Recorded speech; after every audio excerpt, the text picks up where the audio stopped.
Malaysia Airlines untung first time pada tahun 2022 dan sampai sekarang selepas lebih daripada satu dekad dia baru rugi, dan benda ni bukan disebabkan oleh harga minyak makin murah ataupun kompetitor mereka makin teruk, tapi ini disebabkan oleh mereka buang budaya kerja yang toksik.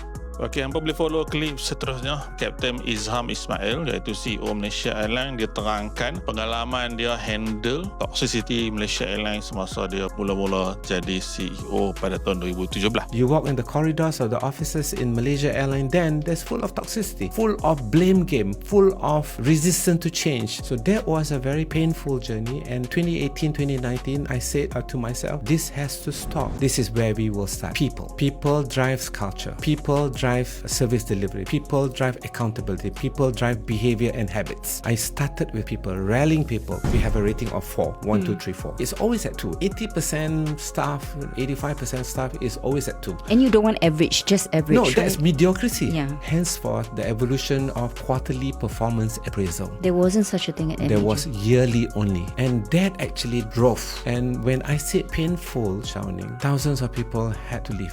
Not through separation. It's all about performance. That was very painful. Dan bila budaya mula stabil, cabaran yang lain, sales tang tinggi akan jadi mudah. Dan hasilnya, apabila budaya kerja toksik ni dibersihkan, boleh nampak execution kerja mereka makin laju. On time performance mereka naik 91%, sebelum tu jadi 80%. Revenue international naik 80%, sebelum tu 40%. 2023 mereka untung bersih 700 juta. Dan benda yang Kapten Izham ni buat menunjukkan bahawa turnaround bermula bukan dengan duit, tapi dengan budaya kerja yang tepat. Kalau hampa tak mau syarikat hampa ada budaya kerja toksik yang jatuhkan bisnes hampa, yang merugikan hampa macam mana Malaysia Airlines hadapi, aku cadangkan Red Radar International is the go-to agency untuk bantu hampa. Red Radar International Sdn Bhd ni adalah syarikat HR yang buat servis HR lengkap, daripada rekrut, urus sampailah ke latih pekerja. Mereka dah 12 tahun beroperasi, mereka ada lebih 600 pelanggan yang mereka dah berkhidmat. Mereka dah menang banyak anugerah weh. So owner ni bisnes sekalian, hampa pening je buat bisnes, buat pekerja, biar Red Radar jaga. Klik link di bio untuk info lanjut.